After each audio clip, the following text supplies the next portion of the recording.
ప్రధాని మోదీకి సౌదీ అరేబియాలో ఘన స్వాగతం. భారత ప్రధాని నరేంద్ర మోడీకి సౌదీ అరేబియాలో గతంలో ఎన్నడూ లేని విధంగా యుద్ధ విమానాలతో అరుదైన స్వాగతం లభించింది.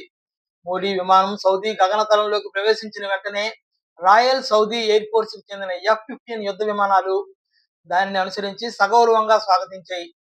చారిత్రక నగరం జెడ్డాలో దానికి ప్రత్యేక ఆదర విమానాలతో స్వాగతం లభించింది. భారత్, సౌదీ అరేబియా స్నేహ సంబంధాలు మరింత బలోపేతం కావాలి. అందుకు నా పర్యటన దోహదపడుతుందని ప్రధానమంత్రి నరేంద్ర మోడీ ఆశాభావం వ్యక్తం చేశారు. సౌదీ యువరాజు మొహమ్మద్ బిన్ సల్మాన్ ఆహ్వానం మేరకు ఆయన సౌదీలో పర్యటించారు.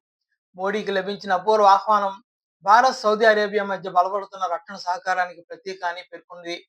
భారత్కు సౌదీ అత్యంత విలువైన, విశ్వసనీయమైన మిత్రదేశమని నరేంద్ర మోడీ ఉద్ఘాటించారు. ఆసియాలో శాంతి, స్థిరత్వాన్ని రెండు దేశాలు ప్రగాఢంగా కోరుకుంటున్నాయని మోడీ పేర్కొన్నారు.